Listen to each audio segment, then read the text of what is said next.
Está começando o Vozes da Saúde Diálogos Coletivos, um programa produzido e apresentado por estudantes e servidores da FACISA, Faculdade de Ciências da Saúde do Trairi, unidade acadêmica da Universidade Federal do Rio Grande do Norte. Esse projeto é apoiado pela Pró-Reitoria de Extensão, PROEX, e pela Coordenação de Aperfeiçoamento de Pessoal de Nível Superior, CAPES. As opiniões expressas neste programa são de responsabilidade exclusiva do apresentador e dos convidados, não refletindo necessariamente a visão deste canal. Olá, pessoal! Estamos começando mais um programa Vozes da Saúde, Diálogos Coletivos. Eu sou Marcela, sou enfermeira e mestranda do Programa de Saúde Coletiva aqui da FACISA. E hoje, estou aqui dividindo a mesa com a minha colega, Olá, pessoal. Bem-vindos a mais um episódio, do nosso programa e projeto. Eu sou Marília, colega da Marcela, e estamos fazendo parte aqui hoje dessa mesa, junto com o nosso convidado, que vai já se apresentar, em mais um episódio para vocês, o nosso Vozes da Saúde. E aí, o tema de hoje, um tema que ele está um pouco relacionado com o mês de maio. Então, estamos falando hoje sobre o Maio Laranja, o dia 18 de maio. Já em junho, mas é uma temática muito importante que a gente não pode deixar de conversar sobre ela e acabou entrando na nossa agenda de junho, Então, o Maio Laranja, para quem não conhece, para quem não sabe, é um mês que a gente vai relembrar, e defender a causa das crianças e adolescentes que sofrem abuso e exploração sexual.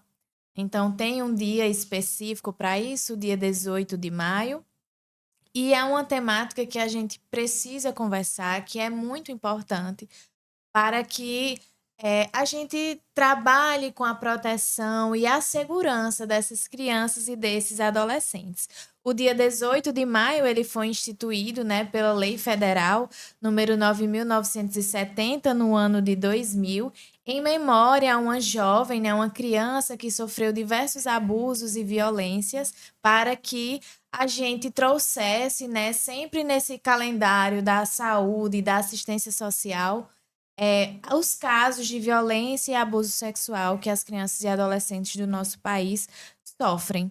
E aí, vamos apresentar o nosso convidado que está acompanhando a nossa mesa de hoje, um convidado muito especial, Marília? Isso, exatamente. Hoje nós estamos aqui na nossa mesa com o nosso convidado, Micael, Micael, você fique à vontade, certo? Se quiser falar um pouquinho, se apresentar melhor, onde você trabalha, a instituição, e falar um pouquinho também da sua profissão, do que você tem desempenhado, e também relacionando a esse tema, que apesar de nós estarmos falando agora no mês de junho, é um tema que deve ser falado o ano inteiro, até porque isso não tem data para acontecer, não escolhe a pessoa, não escolhe a criança ou adolescente. É uma temática que a gente tem que falar durante todo o período do ano e nunca esquecer, porque é bastante importante. Então, Micael, sinta-se à vontade para se apresentar um pouquinho para o pessoal, tá? Oi, pessoal, me chamo Micael Moraes. Sou psicólogo formado pela FACISA UFRN. Hoje eu atuo como psicólogo na equipe técnica de referência do CRAS do município de Japi, aqui no Rio Grande do Norte. Porém, eu já estou seguindo esse caminho da psicologia social, da psicologia dentro do contexto dos direitos humanos desde a minha graduação. Já trabalhei com pesquisa, já explorei um pouquinho da área da psicologia educacional, psicologia nos direitos humanos, direitos nas escolas e coisas do tipo. E antes de eu falar um pouco sobre o meu trabalho como psicólogo, eu vou contextualizar um pouco sobre como se estrutura a questão da psicologia dentro da assistência, como que a psicologia se constrói, como que a própria assistência ela se organiza. A gente está falando um pouco sobre saúde coletiva e o SUAS ele tem uma estrutura que é um pouco similar com a estrutura do SUS. O SUAS é o Sistema Único de Assistência Social e ele é dividido em 2 níveis de complexidade, que é a proteção social básica, focada na prevenção e que tem como principal referência os Centros de Referência em Assistência Social, o CRAS, e a proteção social especializada, que tem como tem como principal referência o CREAS, que é o Centro de Referência Especializada em Assistência Social. O CREAS ele geralmente é mais voltado para violações de direitos e rompimentos de vínculos familiares, enquanto o CRAS ele é a porta de entrada que vai buscar a prevenção e o fortalecimento de vínculos familiares e comunitários de populações e famílias vulneráveis. E a psicologia ela meio que chega dentro desses contextos para contradizer, não contradizer, mas chega para romper com a lógica clínica e a lógica tradicional que geralmente se tem no senso comum sobre o que é a psicologia, que é a psicologia em que as questões sociais são tratadas como questões individuais e que a clínica pode resolver e coisas desse tipo. A psicologia ela vai se alinhar a uma questão fundamental da prática do SUAS, da assistência, que é a matricialidade sociofamiliar. A matricialidade sociofamiliar vai colocar a família como o ponto central de acolhimento, de pertencimento e de proteção da comunidade. Porém, não vai tirar a responsabilidade que o Estado tem em garantir as condições para que a família seja esse local de pertencimento e proteção. E a psicologia, ela não vai trabalhar sozinha, ela vai trabalhar dentro desses contextos com uma equipe interdisciplinar, composta por assistente social, em alguns casos também profissionais do direito, como advogados, orientação jurídica, para garantir e promover autonomia para essas famílias, condições básicas de sobrevivência, de subsistência, para que os seus direitos sejam garantidos e efetivados. Perfeito, Mikael.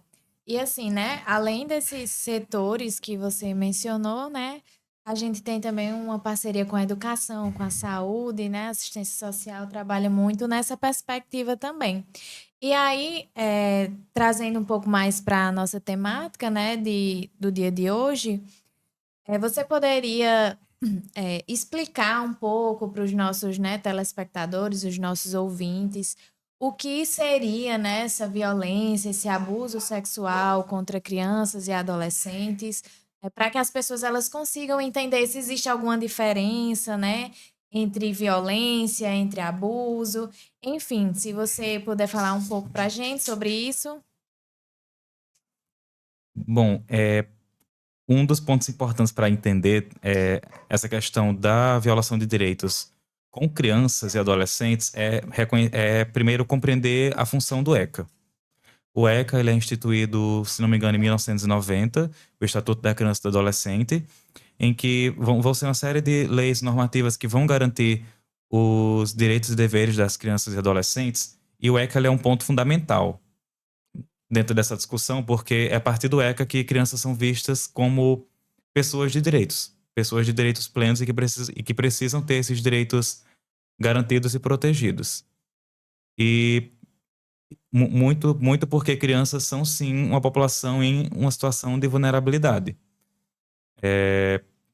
E a violência ela é multifatorial, ela acontece em diversos contextos e quando se fala em violência sexual, a gente acaba partindo também do pressuposto do direito ao nosso corpo, o direito que nós temos em relação ao nosso corpo, seja questões relacionadas ao toque e até uma questão que vai além disso. A violência ela não se caracteriza somente por um ato físico, uma agressão física, uma agressão sexual. A violência ela também está dentro de uma camada subjetiva. Existe a violência psicológica e existe violências institucionais e diversos tipos de violência que às vezes é até difícil identificar que são violências. Mikael, você falou sobre esses diversos tipos de violência, né? Violência contra a pessoa, violência sexual, enfim, diversos tipos. E aí, a gente fica pensando na diferença entre exploração e o ato da violência em si, né? Quando a exploração ela acontece muitas vezes de forma remunerada, com aquela criança ou adolescente, e a violência sexual, aquele ato que não foi concebido, e principalmente por ser com uma criança ou um adolescente. E aí, nesse sentido, eu gostaria de saber de você qual o papel do CRAS em relação a esse combate, né? A violência, a exploração sexual dessas crianças e adolescentes. Se está mais focado no sentido de proteger e de dar autonomia a essas famílias, ou se existe algo mais específico. Você falou sobre a questão da exploração sexual. E entende-se que a exploração está muito relacionada com a vulnerabilidade socioeconômica. E trabalhar as questões financeiras, as questões de vulnerabilidade socioeconômica, as questões de subsistência de uma família, é um ponto importante, considerando que o CRAS ele trabalha com a prevenção e são coisas que vão variar de casos para casos. Existem casos é, em que é possível realizar um trabalho de prevenção, utilizando os recursos que se tem. Porém, quando a violência acontece, o equipamento responsável por fazer o acolhimento e os referenciamentos corretos é o CREAS. Só que aí a gente acaba entrando numa questão um pouco estrutural da organização do SUAS, que não são todos os municípios que são referenciados com o CREAS. O CREAS ele tem uma média territorial que a cidade precisa ter para ele ser implementado, para poder compor uma equipe mínima, e alguns municípios acabam trabalhando apenas com CRAs. E alguns CRAs vão acabar fazendo também um trabalho similar ao trabalho do CREAS, que é o trabalho de articular, junto com o sistema de justiça e todo o sistema de garantia de direitos, as possibilidades para garantir a proteção e o bem-estar, não só dessa criança, como da família. E, como eu falei, são casos e casos. Cada família vai ter as suas particularidades, vão ter as suas complexidades. E é sempre importante manter esse debate e compreender as suas famílias dentro do seu contexto social, do seu contexto histórico, do seu contexto econômico, para também também evitar que essas famílias não passem por uma situação de reviolência, de revisitar essa violência, para que esse processo, que já é um processo traumático, que já é um processo muito doloroso, não se torne mais doloroso ainda. Então existe também uma questão bem ética e política no manejo dessas situações. Perfeito, Mikael. E assim, né, falando nesse contexto, né, você já até adiantou no começo a questão desse trabalho mais coletivo mesmo, né, do CRAS e, consequentemente, do CREAS também, né, dependendo das necessidades. E a gente sabe, né, muitos estudos também mostram que a maior parte dessas violências, né, desses abusos, elas partem de familiares, né, de pessoas próximas, de amigos próximos. Claro que pode acontecer em qualquer outro ambiente também, né? Inclusive, a gente abre esse espaço também para deixar esse alerta para a população de ter um olhar mais cuidadoso, né, com essas crianças e esses adolescentes. E aí, pensando nessa perspectiva, né, como é que esses familiares, essas pessoas próximas, até mesmo assim, professores, pessoas que convivem, né, com crianças e adolescentes, como é que elas podem perceber os sinais, né? Eu acredito que as pessoas devem apresentar alguns sinais quando estão vivendo algum tipo de violência, né? E aí, como é que as pessoas que vivem ao redor podem conseguir identificar que essa criança ou que esse adolescente está vivendo, sofrendo algum tipo de violência? Existem alguns sinais que podem ser observados. A gente costuma se atentar muito a questões que envolvem mudanças de comportamento, seja uma criança que costumava ser muito ativa, que costumava brincar muito, e por algum motivo que ela não consegue explicar ou ela não quer explicar, ela começa a ficar mais quieta, mais reclusa.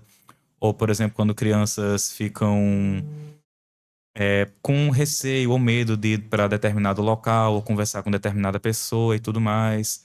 Porém, um dos pontos importantes é também o papel de ensinar essas crianças o que é a violência. Porque é somente compreendendo a violência que se consegue falar abertamente sobre ela. Ou seja, a família também tem um papel bem importante de conversar abertamente, não só conversar abertamente, mas criar um ambiente em que a criança se sinta acolhida e segura para falar sobre o que ela está sentindo. E isso começa não a partir da violência, mas começa com coisas simples. Uma criança falar o que incomoda, uma criança falar por que que ela está se sentindo triste, por que que ela está se sentindo com raiva, ou seja, acolher e criar esse lugar realmente de escuta para a criança é um ponto importante para que a criança confie. Segundo, ensinar para ela, dentro das possibilidades, dos limites da criança, o que é a violência, o que uma pessoa pode fazer, qual é o direito que você tem sobre o seu corpo. Ninguém pode fazer nada sem você deixar. Ensinar uma criança, por exemplo, que um adulto não pode abraçar ela sem ela dar permissão, porque ela tem direito sobre ela mesma. Ensinar que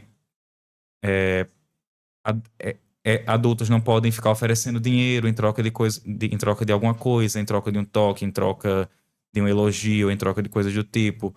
Porque a violência ela é uma questão bem naturalizada, principalmente quando se fala de violência intrafamiliar, que às vezes não se percebe que a violência acontece dentro desse contexto.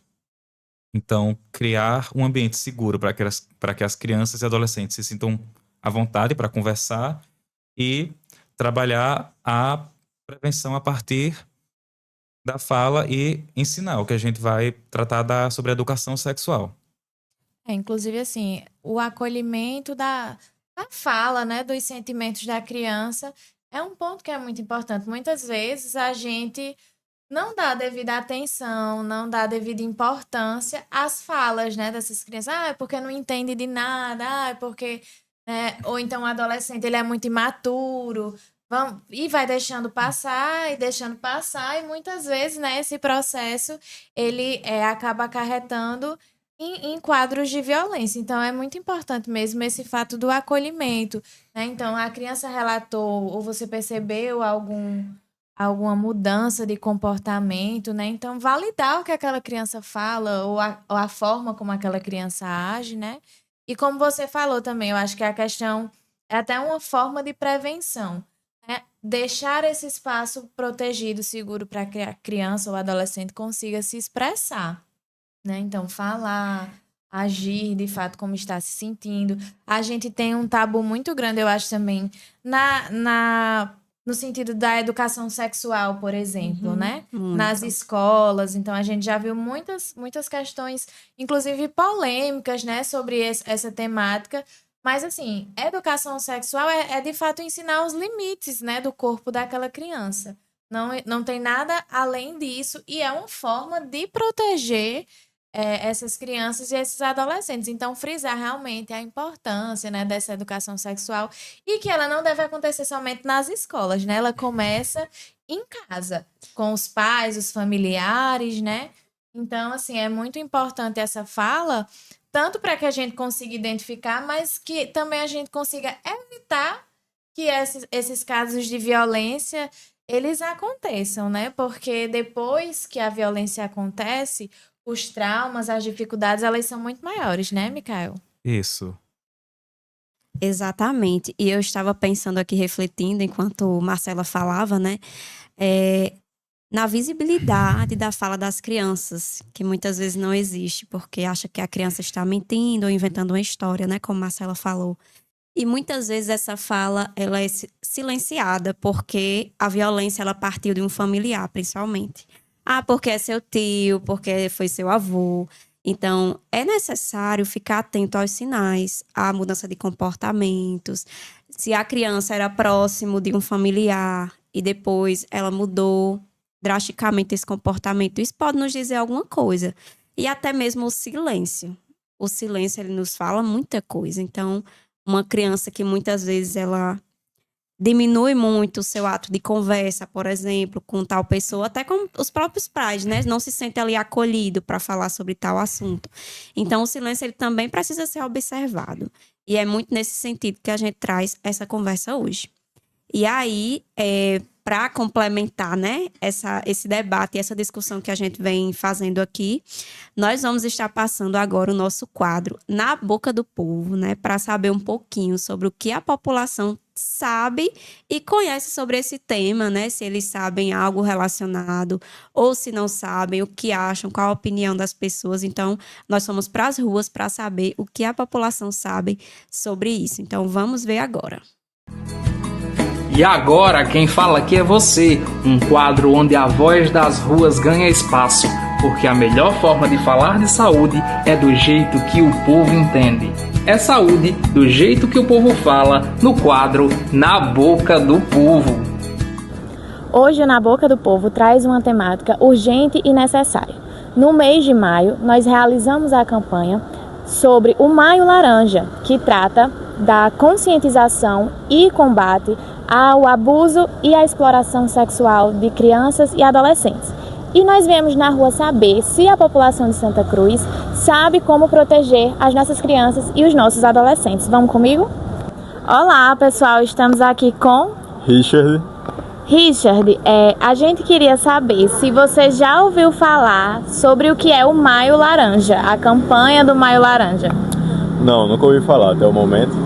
Sabe do que se trata? Então, o Maio Laranja, ele diz respeito, né, a uma campanha de combate à exploração e abuso sexual de crianças e adolescentes. Então, sobre essa temática, você saberia dizer quais os sinais de que uma criança ou um adolescente pode estar correndo um perigo de algum tipo de violência? Eu acho que principalmente a questão contextual da criança, né? A sua relação com certos familiares, que geralmente isso acontece no ambiente familiar, certo? Então você consegue ver o desconforto da criança com algum certo parente, como também questões corporais, né? Escutar também a criança, perguntar se algo está acontecendo. Então eu acredito que é isso. As mudanças de comportamento, elas são bem importantes, né? Então, assim, prestar atenção nos sinais que as crianças e os adolescentes dão em relação a isso.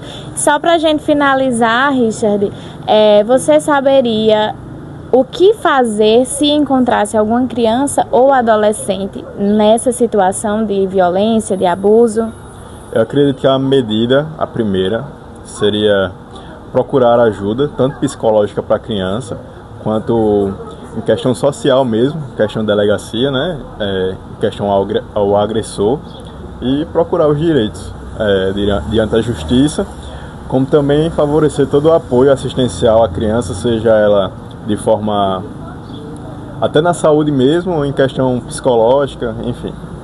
Tá certo, muito obrigada, Richard, pela sua participação. Olá, pessoal, estou aqui com Caroline. Caroline, a gente está, nas ruas de Santa Cruz para conversar sobre uma temática que é o Maio Laranja. Você já ouviu falar? Não. Não. Então, a campanha do Maio Laranja é um mês que a gente trabalha a conscientização para o combate ao abuso e exploração sexual de crianças e adolescentes. Realmente eu não sabia, gente. Isso aí eu nem sabia que estava em pauta, nem essa cor que significava a questão das crianças, né? Não sabia. Exatamente. E aí é uma temática que ela é muito urgente e é muito importante. Sim. E aí você saberia dizer, por exemplo, sinais para identificar que uma criança ou um adolescente está sofrendo algum tipo de abuso, algum tipo de violência? Sinais, eu acho que a criança ela começa a se privar mais. Depende muito do âmbito familiar, né? A criança que tem um hábito de conversar mais com os pais, eu acho que é mais fácil de perceber que ela está tendo algum tipo de abuso. Acho que o isolamento também, a criança muda repentinamente, eu acho que a questão de não quer mais se trocar, não quer mais deixar a questão do toque, acho que ela fica mais receosa em relação a isso. E aí você conhece algum canal que a gente possa, por exemplo, fazer algum tipo de denúncia, já ouviu falar? Quais as atitudes para serem tomadas inicialmente nessas situações? Não, o que a gente conhece hoje é o Conselho Tutelar, né? Que eles trabalham com a Constituição da Criança.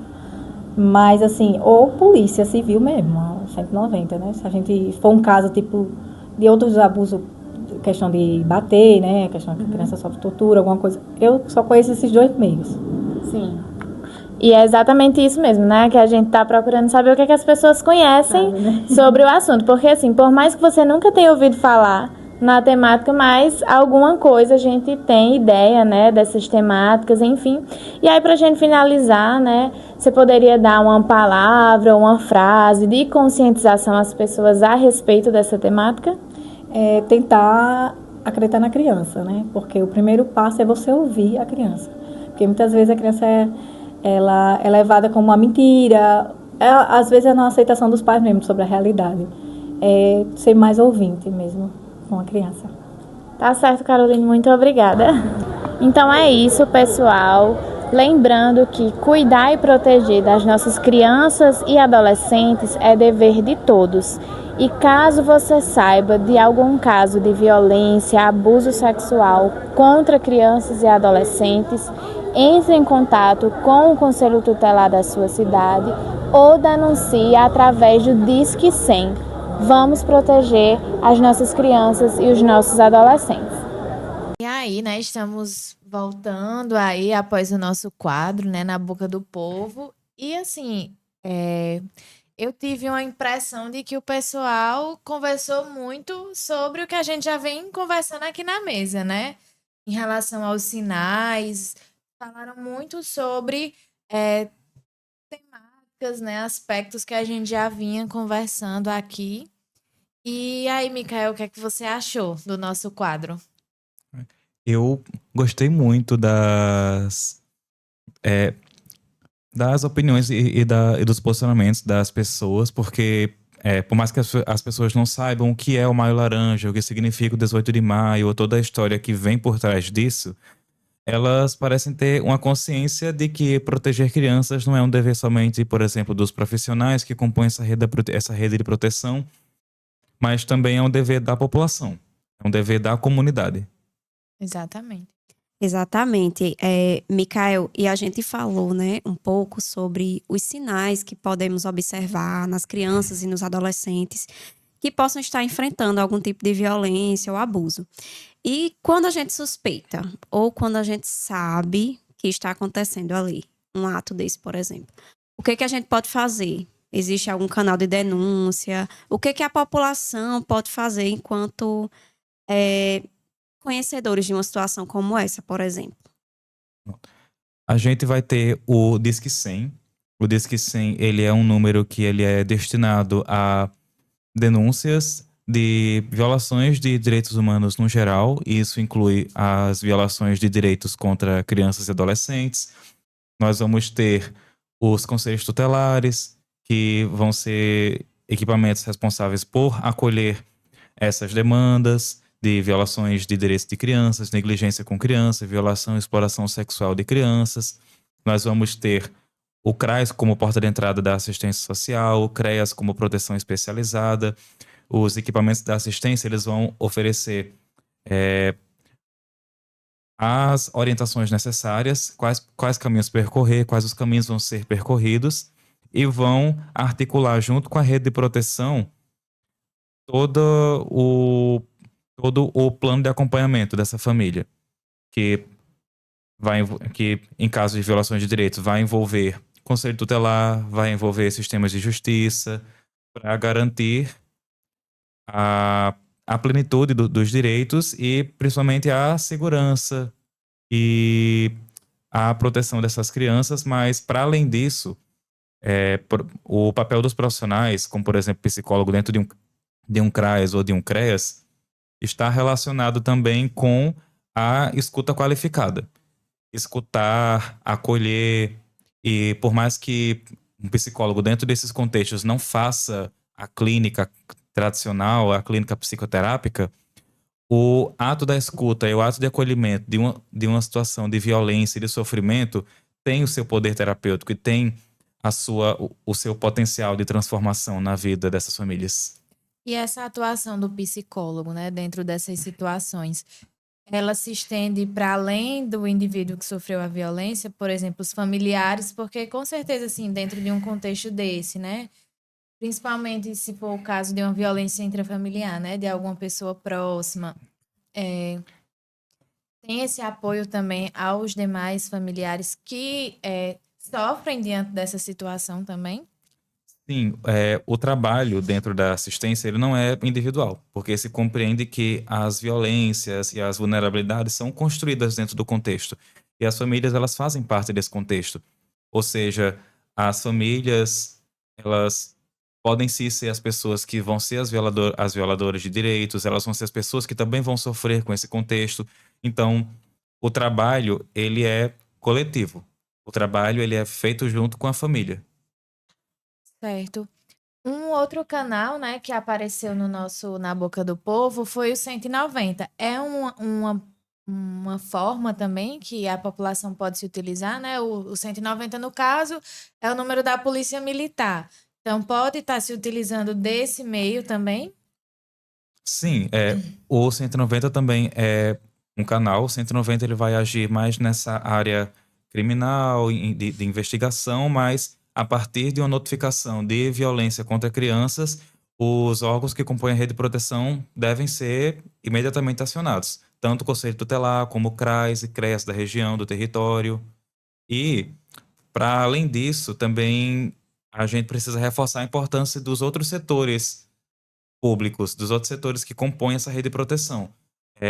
Falando também sobre a saúde coletiva, existem famílias, por exemplo, que têm uma proximidade muito grande com agentes de saúde, enfermeiras ou profissionais que compõem a rede de atenção básica do território. Esses profissionais também são profissionais que podem acolher essas demandas ou então identificar que alguma coisa de errada pode estar acontecendo e também notificar e acionar a rede de proteção. A escola também tem um papel muito importante disso, seja de comunicar quando alguma coisa pode estar acontecendo com a criança, ou então escutar a criança e também criar esse ambiente de acolhimento para a criança, para que a criança fale sobre situações de violações que ela esteja passando. Inclusive, assim, você falando sobre isso, né? Eu penso o quanto é importante também a educação para a formação e a educação para os profissionais também, de todos esses setores, né? Porque a gente já conseguiu perceber que é uma ação que ela é intersetorial, envolve várias instâncias. Envolve a instância jurídica, assistência social, saúde, educação, né? Então, é importante também que esses profissionais que compõem essas instituições, eles estejam preparados para lidar com essa situação, porque é um cenário que muitas vezes a gente encontra também, né? São profissionais que não estão, né, capacitados, não estão preparados para lidar com essas situações. Então, é importante também, né, esse apoio matricial, por exemplo, dos CRAs, com atenção primária, né, CRAs, CREAS, para auxiliar também esses profissionais na questão do fluxo, né, de quais instâncias contatar diante dessas situações. Eu acredito que isso seja um passo muito importante também, né, os profissionais, de forma espontânea, procurarem se capacitar, porque é uma situação que, por mais que cause, né, um certo impacto quando a gente pensa nessa perspectiva, mas é uma questão muito comum, né, Micael? Sim, porque questões como essa vão aparecer, porque a violação sexual também é uma questão de saúde pública e é necessário estar capacitado também para não cair no que a gente já falou de revitimizar, de reviver essa violência, fazer com que o processo de falar sobre essa violência não seja violento também. Então, existe todo um manejo ético do cuidado dentro desses casos. E existem diversos tipos de formação.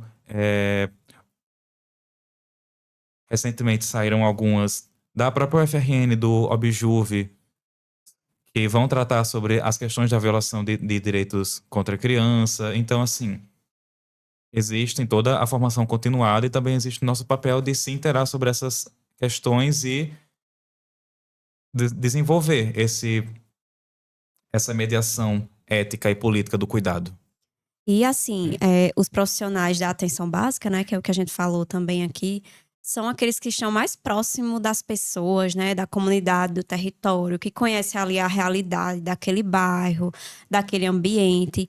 Mas quando a gente fala nos profissionais, a gente também lembra de notificação sobre isso. Então, existe assim, Micael, eu sei que você não está atuando diretamente na atenção primária agora, né, mas atua no CRAS. Como é que vocês fazem lá esse fluxo? Quando chega algum atendimento desse tipo, de violência, de exploração? Existe algum fluxo específico? Vocês encaminham para algum lugar para que as pessoas também conheçam um pouco e possam entender um pouco da sua realidade? Pronto. Em casos de violações de direitos, primeiro é feito o momento de escuta. Depende de como que isso chega. Existem casos que vão chegar a partir de denúncias da população, por exemplo. Há pessoas que vão até o CRAS ou ao Conselho Tutelar falar sobre alguma criança ou adolescente que esteja passando por uma situação de violência. É realizado a escuta dessa pessoa que vai falar sobre o que está acontecendo e é feito a busca ativa a partir da visita domiciliar, ou então visita no contexto escolar. Depende muito do caso, de como que o caso se caracteriza, de como que a violência se constrói. Ou então, atendimento dentro do próprio CRAS, quando as pessoas que passam pela violência vão até o equipamento ou vão até o conselho tutelar. E em todos esses processos é feita a escuta ativa, qualificada e especializada, não só a essas crianças como a família. E a partir desse momento de escuta, compreendendo o que é essa violência, como que essa violência começa, como que essa violência afeta as crianças, a família, a comunidade, são feitos os encaminhamentos. Os órgãos de justiça são notificados, como o Ministério Público, os tribunais de justiça, vara de infância e juventude.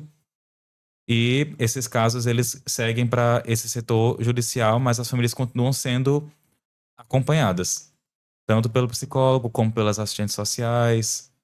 E as orientações são feitas de acordo com os casos e sempre buscando o acolhimento e o planejamento junto às famílias de estratégias para a superação dessa violência. Perfeito. Então, é algo que inicia ali no acolhimento, né? Vocês vão levando o caso para onde for necessário, digamos assim, para outras instâncias se necessário, e é feito esse acompanhamento dessa família, né? E algo que eu estava lembrando aqui era do Disque 100, que já foi falado, mas que a gente pode fazer a denúncia de forma anônima, né? Porque muitas pessoas têm medo, às vezes, de chegar no ambiente, por exemplo, no postinho de saúde, e dizer alguma coisa relacionada a uma família, ou no próprio CRAS, né? Então, é importante lembrar que o Disque 100, nós podemos fazer a denúncia de forma anônima, né? E que o caso ele não precisa ser confirmado para a gente fazer uma denúncia e falar. Basta uma suspeita para a gente poder ligar para o Disque 100 e falar sobre isso. Então, é importante lembrar sobre isso. Então, em suma, acho que de tudo que nós falamos, né, que foi abordado, assim, né, Marcela? A qualificação dos profissionais, o papel da atenção básica nesse processo, o papel do psicólogo também, que é muito importante, né, de fazer essa escuta qualificada junto à equipe multiprofissional. Então, é isso. Gostaria que vocês, né, também, se quiserem falar mais alguma coisa sobre o assunto, deixar um recadinho final para nossa população que está assistindo. No mais, assim, agradecer a Micael, né, pela presença e pela contribuição. Eu acredito que a gente conseguiu trazer aqui pontos muito importantes, né, sobre essa temática e que são úteis para a população que está nos assistindo, que está nos ouvindo, para que saibam agir diante dessas situações. Um ponto só para que eu tinha ficado aqui, né, pensando, e aí lembrei para falar, né, no caso dos relatos espontâneos, né, do cuidado, para que a gente não fique fazendo com que essa criança, essa vítima dessa violência, fique repetindo aquela história, né? Um relato espontâneo já é suficiente, como a Marília falou, né? Uma suspeita já é suficiente para que a gente não continue reverberando essa violência que essa criança, esse adolescente sofreu.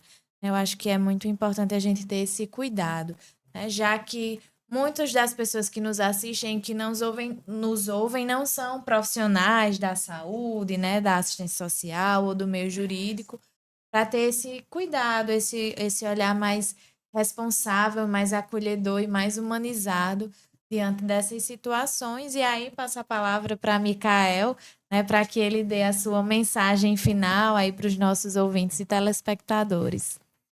Primeiro, quero agradecer muito ao convite. Foi uma honra participar dessa discussão e desse debate tão rico. E eu reforço também o papel da comunidade. Proteger é um papel de todos e se calar diante das situações de violência também é contribuir para a permanência dessa situação. Ou seja, falar, denunciar é importante e é necessário para que todo o ciclo de violência seja rompido e os direitos das crianças e dos adolescentes sejam garantidos e preservados. Então é isso, pessoal. Finalizamos aqui mais um programa Vozes da Saúde e Diálogos Coletivos, porque saúde coletiva de qualidade você encontra aqui.